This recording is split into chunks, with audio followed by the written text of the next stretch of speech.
এ বাপ, কি হয়েছে মা? ঘরে তো কিছু বাজার টাজার নেই, কি তরকারি আনবো? যাই করো তাই করো, আমি আজকে বাজার যেতে পারি না মা, ভালো লাগছে না। ও মা, তাহলে কি তরকারি আনবো? তাইলে আর কি করার? তাহলে একটা কাঁঠাল পেড়ে নিয়ে দেবো নাকি বেড়ে থেকে? ওরে বাপ বারে বাপ, এই গরম খরা নিতে কাঁঠালান্দা খাওয়া যায়? কাঁঠালান্দা খাইলি গ্যাস বেড়ি, পেট ফুলি বালিশ হয়ে যাবে। কাঁঠালান্দা খাবো না। তাহলে কি করবো? এক কাজ করো তাইলে, কি? তোমার আব্বা সকালবেলায় কলার কান্দি কেটে নিয়ে এলো, তো কলার একটু থোড় এনে দাও না কেন? ঠিক আছে, নিয়েই দিছি মা। তাইলে যাওয়ার আগে এক কাজ করো, সাইডে সাইডে শাকও আমাকে বেড়ে দিয়ে যাও। ঠিক আছে, পেড়ে দিছি। গ্রামে থাকার এই হলো একটা মজা, বাড়িতে থেকে টুকটাক বাজার সদাই গুছি ফেলা যায়। মানে যে বাজার সবকিছু করতে হবে এমনটা না।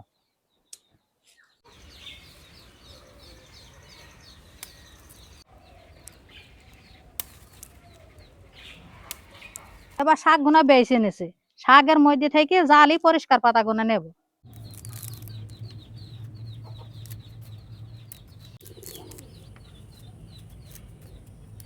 শাক বেশি না হয়ে গেছে, এবার জির করে কুইটে নেব।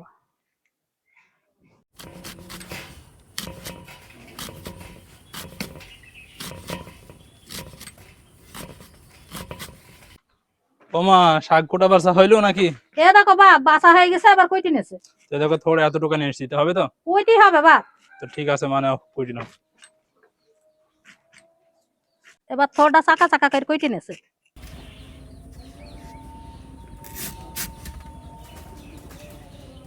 এই যে দেখেছেন আঙুলে কত গুণা থোড়ের ফেসু জড়িছে, এইভাবে করে একটা একটা করে থোড়ে চাকা করে নেবো আর আঙুলে ফেসু জড়ি নেবো।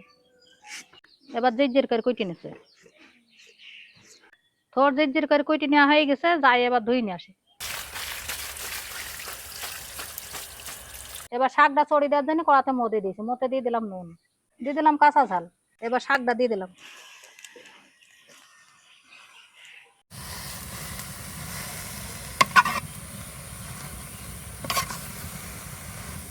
এবার আস্তে আস্তে নেড়ে চেড়ে থোড়া শাকটা সেদ্ধ করে নেব।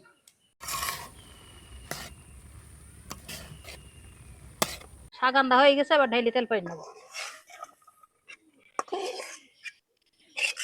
তেলে দিয়ে দিলাম শুকনো ঝাল, রসুনের কুচি। এবার রসুনের ঝালটা একটু নাল করে ভেজে নেব। এবার শাকটা দিয়ে দিলাম।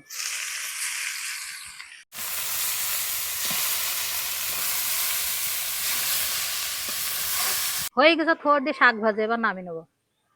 রান্না তো হয়েই গেল, কলার থোড় দি সাজনির শাক। আর দেখলেনই তো, বাজার আর করারই লাগলো না। গ্রামে থাকার এই একটা মজা।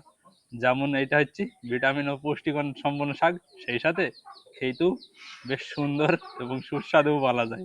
আমার সাথে খেতে মোটামুটি বেশ ভালোই লাগে। আর গ্রামে ছাড়া তো এইসব জিনিস পাবেন কোথায়? বিসমিল্লাহ।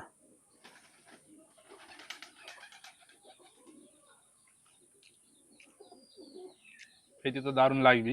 এমনিতেই আমার মামা মাঝে সাঝে এই শাক আর কলার থোড়পালি রান্না করে। আমার যেমন প্রিয়, মোটামুটি মার কানতে আবার বেশি প্রিয়। শাক পাতা মা বেশি খায় এবং আমাদেরকেও বলে বেশি বেশি করে খাওয়ার কথা।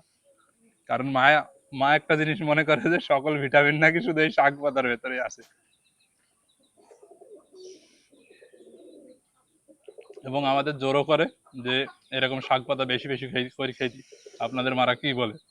বলে যে পৃথিবীতে মাছ মাংস ডিমের চাইতে সব চাইতে শক্তিশালী খাবার এগুলা।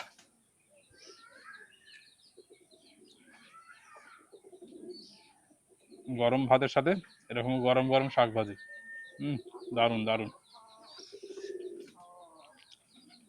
এর তো আর আলাদা করে রিভিউ দেওয়ার লাগবে না, আপনারা জানেনই।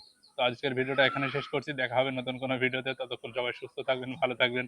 সবাইকে জানাই আল্লাহ হাফেজ।